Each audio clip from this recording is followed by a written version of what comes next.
జగన్ చెప్పుకున్నట్లు సంక్షేమ పథకాలతో వైసీపీకి 175 రాకపోయినా కనీస మెజార్టీతో గెలిచి తప్పకుండా మళ్లీ అధికారంలోకి రాగలమని వైసీపీ నేతలందరూ అనుకునే ఉంటారు. కానీ దారుణంగా ఓడిపోవడం చూసి వారే కాదు, జగన్ చెప్పినట్లు యావత్ దేశ ప్రజలు కూడా ఆశ్చర్యపోయారు.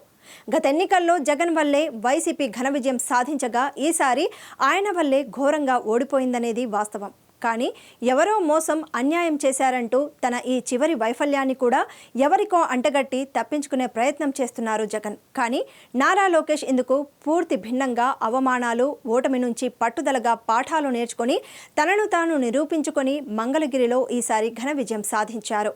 జగన్, లోకేష్ రాజకీయ ప్రస్థానాలను నిశితంగా చూస్తే ఇద్దరు తమ తండ్రి పార్టీల బలంతోనే రాజకీయాల్లో నిలదొక్కున్నారని అర్థమవుతోంది. కానీ జగన్ ప్రస్థానమంతా వక్రమార్గంలోనే సాగగా నారా లోకేష్ ప్రస్థానం లొసుగులు లేని రాజమార్గంలో సాగిందే.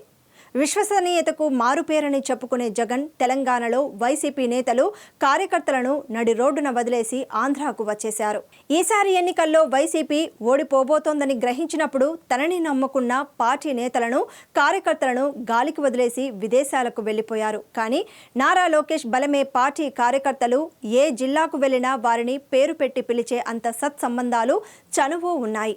వారి సంక్షేమం కోసం టీడీపీలో అనేక ఏర్పాట్లు చేసి అమలు చేస్తున్నారు కూడా. యువగళం పాదయాత్ర చేసి జగన్ పాలనలో వైసీపీ నేతల వేధింపులతో తల్లడిల్లిపోతున్న టీడీపీ నేతలు, కార్యకర్తలకు ధైర్యం చెప్పి భరోసా ఇచ్చారు. వారిలో కొత్త ఉత్సాహం నింపి మీకు అండగా నేనున్నాననే నమ్మకం కలిగించారు.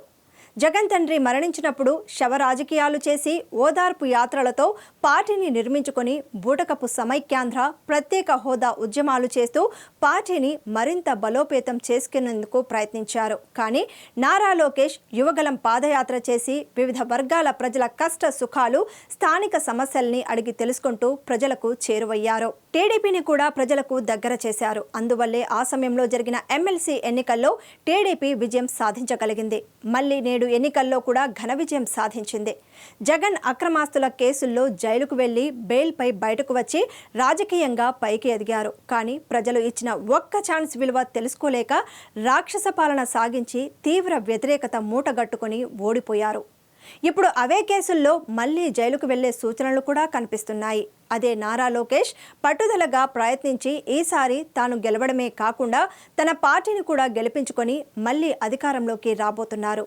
అంటే జగన్ ప్రస్థానం 0 నుంచి మళ్ళీ 0కి చేరుకోబోతుంటే నారా లోకేష్ 0 నుంచి రియల్ లైఫ్ హీరోగా ఎదిగి అందరి చేత శభాష్ అనిపించుకుంటున్నారు.